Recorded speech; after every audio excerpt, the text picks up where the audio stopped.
في تفاصيل كتيره هنوريها لكم النهارده، فتعالوا معانا. خشوا علينا كده. ايوه تعالى. اول حاجه موجوده بعد باب الفيلا هنا في باركنج يا جماعه العربيه بتاعتي، والباركنج فوقيه تندع عشان المطر لما تنطر ما تبوظش العربيه. بعدين دلوقتي يا جماعه هندخل شويه قدام على الجاردن. اول حاجه موجوده شوايه، والشوايه طبعا جبناها وحطيناها هنا بقى يا جماعه عشان التفاصيل بتاعه السهره ليله الخميس كده بالليل ولا الجمعه بقى لما نسهر كده في الويك اند، نشوي بقى وناكل بالليل. طب هناكل فين؟ هناكل يا جماعه على الترابيزه دي زي ما انتم شايفين كده. غالبا الايام الجايه كلها في حياتنا هيبقى فطارنا على الترابيزه دي وغدانا وعشانا هنا، لان احنا بنحب اصلا الحريه اللي هي ازاي؟ اللي هو يعني المكان يبقى مفتوح كده واحنا بنفطر، مش محتاجين ان احنا نقعد جوه بقى في السفره وبقى بين حيطان ومش عارف ايه. لا احنا بنحب الحريه اكتر، بنحب الموضوع كده يبقى مفتوح اكتر. وهنا يا جماعه حطينا ترابيزه بينج بونج تمام عشان نقدر نلعب عليها زي دلوقتي كده. هنوريكم. انا ممكن العب بايلين واكسبها عادي جدا، صح يا لولي؟ شوف بابا هو بيكسب مامي. يلا كده وريني. زي ما انتم شايفين كده يا جماعه انا هلعب بايلين وهكسبها. العبي كده.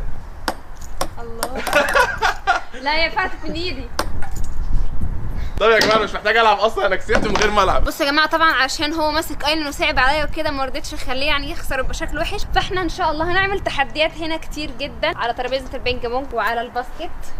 زي ما انتم شايفين بقى يا جماعه جايب لي انا وايلين هنا يا جماعه باسكت بول اهي زي ما انتم شايفين، لان انا هلعب انا وايلين مع بعض. طبعا هنبقى نعمل لكم برضه تحديات باسكت بول كتير وعلى فلوس بقى، يعني انا هلاعب زينب على فلوس، يعني هلاعب مثلا 1000 دولار 2000 دولار عشان اكسبها واحط عليها. هنا يا جماعه بقى عملنا شويه بين باك كده عشان احنا لما ننزل البسين دوت ولما نطلع منه بقى نلاقي مكان نقعد فيه، ما نقعدش يعني ما نقعدش على كراسي ونبوظها والكلام ده كله. البين باك بتستحمل اي حاجه مبلوله، يعني احنا هنبقى طالعين طبعا مبلولين فنقعد على البين باك عادي. انا عايز اعرف يا لولي انت بتعملي ايه؟ انت قاعده بتعملي ايه؟ بصوا يا جماعه سافله، وبص عامله ازاي لابسه قطات بقى وخاربه الدنيا، لان احنا خلاص بقينا في الصيف فلابسه قطات وخاربه الدنيا بقى. عايز اقول لكم ان ايلين اصلا من شويه كانت بتاكل الفستان عادي. بص لا بص شفت الموبايل في ايدي، بص هتاخده. ايوه هتاخده بقى تكسره. ايوه خدي. لا تحطه بقها هي اي بص عايز سؤال الموبايل والله. يعني امسكي اهو. دخلت في مرحله ان اي حاجه تشوفها عايزه تحطها بقها وخلاص والسلام. اهو بص هنشوف هتعمل ايه بالموبايل. اهو قلت لك. بص قلت لك معروف. اهو معاكي الموبايل هتعملي بيه ايه؟ هي مالها واخداه حضناه قوي ليه كده؟ يلا هاتي يلا. ها وهلا هوبا.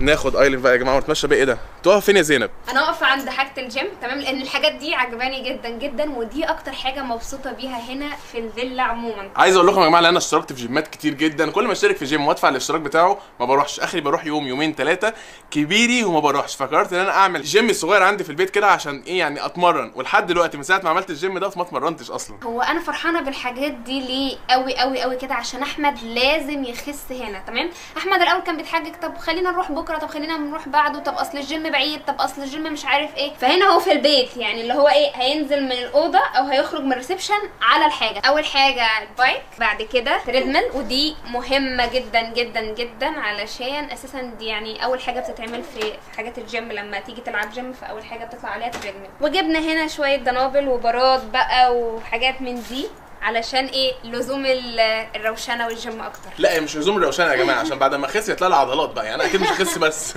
يعني اكيد مش هقضي حياتي خسان. اول ما نفتح كده يا جماعه اول حاجه هنخش عليها الريسبشن. تعالوا اتفرجوا معانا بقى على الريسبشن. انا هسيب زينب هي اللي تكلمكم عن الريسبشن عشان دوت اصلا كان ذوقها واختيارها. بصوا يا جماعه احنا هنا حطينا الانتريه تمام، الكراسي بتاعته وكنبتين، وهنا جبنا بين باك كبيره قوي تمام. البين باك دي ينفع يقعد عليها 3 اشخاص، يعني انا واحمد وايلين. انا هقعد يا جماعه عليها عادي اهو. بصوا اوبا مريحه جدا وستايل قوي وشكلها. عايز اقول لكم ان هي مريحه جدا جدا جدا. بص فوق ما تتخيلوا.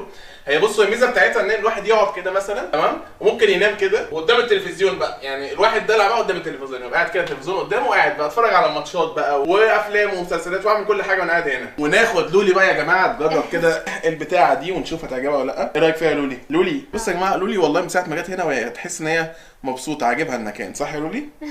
سيما متنحه بجد. تعرفي ان انا مبسوط جدا يا لولي ان انت معانا النهارده في الفيديو، يا ريت معانا في كل فيديو يعني بعد اذنك. هي لولي يا جماعه هي اللي بتمنعنا ان هي تطلع معانا لان هي بتفضل تعيط كتير. بصوا تفضل تزن كتير وتعيط كتير، فما بنعرفش نطلعها معانا في كل الفيديوهات عشان هي زنانه. هي ايلين مشكلتها ان هي شقيه وعصبيه بطريقه مش طبيعيه، يعني مش طبيعيه فوق ما تتصوروا يعني. فهي ايه ماما على طول كده، فعشان كده ما بتطلعش معانا في كل الفيديوهات لان هي متعبه جدا. لقيت بقى في بورتريه كده مرسوم لي انا وزينب وايلين حلو جدا، فكرت ان انا اعلقه على الحيطه زي ما انتم شايفين كده. بس يا جماعه عامل ازاي؟ بص لولي اصلا مزبهله ازاي. الصوره ديت اكيد انتوا شفتوها على الانستجرام قبل كده، كنا منزلينها، فحد جميل رسم لنا بورتريه وبعتها لنا على البيت، فكانت حلوه جدا فعجبتنا فحطيناها هنا. بلس كمان يا جماعه على الصوره ديت برده حصل فيها نفس الكلام برده، الصوره دي موجوده على الانستجرام ديت. هنا كنا بنحتفل او كنا بنعلن ان زينب حامل في التوأم، والصوره كانت موجوده على الانستجرام برده، فحد جميل كان مبسوط بالمناسبه ديت راح راسمها لنا واحنا خدناها عجبتنا جدا، احنا حاطينها على الحيط زي ما انتم شايفين كده. كنت عايز كمان يا جماعه اعلن خبر حلو جدا ان ايلين بقت تقول بابا وماما كده، بس ما تعرفيش كده اللي هو تقول كده تمام، حاجات زي كده. في حاجه حابب اعلن عنها دلوقتي يا جماعه، ان انا وانا صغير اصلا كنت مهندس ديكور، عشان كده انا اللي مختار الديكورات دي. الترابيزه دي من اختياري، والفرش والحته دي كلها كده برده من اختياري، والستاير وكل حاجه انا اللي مختار كل دوت. طبعا الفيديوهات اللي جايه كلها هنبقى بنصور هنا خلاص، لان احنا ده بقى رسميا بيتنا الجديد، انسوا اي بيت تاني كنا قاعدين فيه، خلاص احنا هنا موجودين هنا وهنصور لكم هنا كل الفيديوهات اللي جايه. فاكتبوا لنا دلوقتي افكار كتيره جدا تنفع نصورها هنا، تحديات وفيديوهات ومقالب وحاجات كتيره جدا، وهنختار الحاجات اللي تعجبنا ونصورها لكم هنا وننزلها لكم على اليوتيوب قريب جدا. بصوا يا جماعه، هو مبدئيا الحاجه الحلوه هنا في الفيلا ومتعبه السلالم، يعني احمد مش محتاج اصلا يتمرن على الاجهزه اللي بره خالص، لان هو بص يطلع السلم كده وينزل، فهو اوريدي انا هخس هنا، انا هخس هنا يا جماعه، ادينا عرفتكم. ورسميا اخيرا بقى عندي مكتب بتاعي لوحدي بقى، اقعد امنتج فيه فيديوهاتنا، اقعد اطلع فيه افكار، اعمل بقى فيه كل اللي انا عايزه، العب بلاي ستيشن هنا، كل حياتي بقى تبقى هنا. يعني ده الركن بتاعي في البيت. انا هقفله بالمفتاح ومش هخلي زينب تدخل عشان ما تكركبليش الدنيا، عشان زينب اصلا تعرفين ان هي مهمله جدا وبتكركب اي حاجه. مبدئيا كده يا جماعه، انا لو عليا مش هخش له المكتب ده، وهصور لكم لو انا ما دخلتش المكتب ده بعمل ازاي. ده الزباله والاكل والشرب كل حاجه هيحطها على قلب بعض، فانا لو ما صورت، يعني انا لو ما دخلتش المكتب ده هو المضطر مش انا. لو عليا مش هتدخل، هي اصلا قاعده يا جماعه في المكتب بتاعي. لا احنا دلوقتي عشان بنصور، اهي قاعده في المكتب بتاعي. احنا دلوقتي عشان بنصور بنوريهم المكتب، لكن انا مش هدخله لك في العموم بعد كده، وهوري الناس هيبقى عامل ازاي لو انا ما دخلتوش. مش عارف ليه اتعصبت قوي، اصلا انا جيت على الجرح ولا ايه مش عارف. هو المكتب بتاعي برضه يا جماعه لسه الديكورات ما خلصتش قوي، لان انا لسه هنا في شاشه هيتعلق هنا، ولسه الرفوف ديت ناوي اجيب الدروع بتاعتنا بتاعت اليوتيوب احطها هنا، وحاجات تانية كتير لسه هحطها هنا، فلسه يعتبر الديكورات ما كملتش بنسبه 100% في المكتب. هنوريكم بقى يا جماعه دلوقتي اوضه ايلين. يا جماعه اوضه لولي، ده السرير بتاعها، ده الدولاب بتاع لولي كيوت، ودي التسريحه وعليها الدباديب بتاعتها اللي هي بتحبها، بتحب الدبدوبين دول جدا جدا جدا. وده المكتب، ودي هنا الستاره. البراويز بقى طبعا حاطين لها فروزن وكده، لان هي بتحبهم، لما بفرج عليهم يعني بتضحك. عشان تعرفوا ان انا ذوقي جامد جدا، انا اللي مختار البروازين دول يا جماعه. اكتبوا رايكم في الكومنتات ايه رايكم فيهم، انا اللي مختارهم. انهي احلى براويز في الاوضه؟ انا مختار دول وزينب مختار التانيين. انا مختاره دول واللي على السرير ده. لولي ما اختارتش حاجه يا جماعه. هي لولي مبصص بالاوضه اللي احنا جبناها وقلنا لها دي اوضتك، صح يا لولي؟ ودي يا جماعه الطرقه اللي بين الاوض، وفي نفس الوقت بصوا انا حاطط برواز فوق عنيف جدا برضو، انا اللي مختاره البرواز العنيف ده. ده كان من اختياري. لا كان اختياري انا. لا كان اختياري. كان رافض يجيبه وما كانش راضي يجيبه، يقول لي لا ده مش حلو. ده انا جبته تكمله حساب.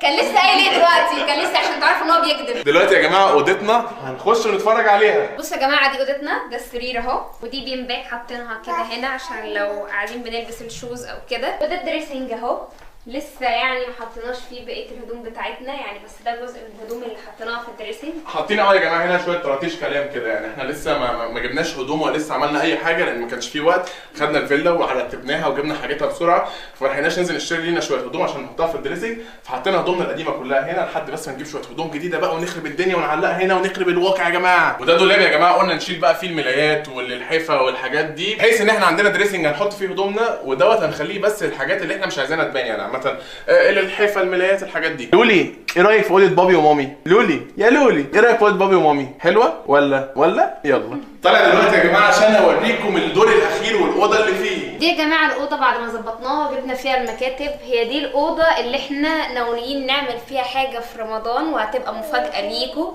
تمام، ولسه بنفكر في كذا حاجه، انتوا هتتفاجئوا ان شاء الله في رمضان، وان شاء الله نعمل حاجه تعجبكم وتكسر الدنيا. طيب يا جماعه، وهنا بقى الروف تمام. بصوا الروف هنا، مش من شكلي كنت بلعب شويه كده وبهزر وكده. ده الروف يا جماعه اللي في الفيلا فوق، بس لسه مش عارفين هنعمل فيه ايه، او قررنا ان احنا نحط فيه مناشر بس، يعني هو تقريبا مش هتعمل فيه اي حاجه غير هو شويه مناشر، صح يا زينب؟ صح. طيب يا جماعه، وبكده نكون وريناكم كل حاجه في الفيلا من اولها لحد اخرها، تقريبا شفتوا كل حاجه، بس اكيد ما شفتوش بالتفاصيل، فالفيديو اللي جاي ده دلوقتي هيوريكم التفاصيل بتاعه الفيلا كلها من اولها لحد اخرها، اتفرجوا عليه.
زي ما شفتوا يا جماعه في الفيديو اللي فات بينا لكم كل حاجه في الفيلا، صورنا لكم كل حاجه، صورنا لكم كل التفاصيل فيها عشان انتوا عيلتنا الثانيه. وعايز اقول لكم ان عيلتنا الاولانيه لسه ما شافوش اصلا الفيلا على الحقيقه، بس انتوا شفتوها في فيديو اهو، يعني هم تقريبا هيتفرجوا عليها زيهم زيكم. بس طبعا هنعمل لكم فيديو قريب جدا لزيارتهم لينا لاول مره ونشوف رد فعلهم ايه على فيلتنا الجديده. وبكده يا جماعه يكون فيديو النهارده خلص. ما تنسوش الاشتراك في القناه وتفعلوا الجرس وتوصلوا الفيديو ده ل 200,000 لايك، ونقول لهم ايه في الاخر؟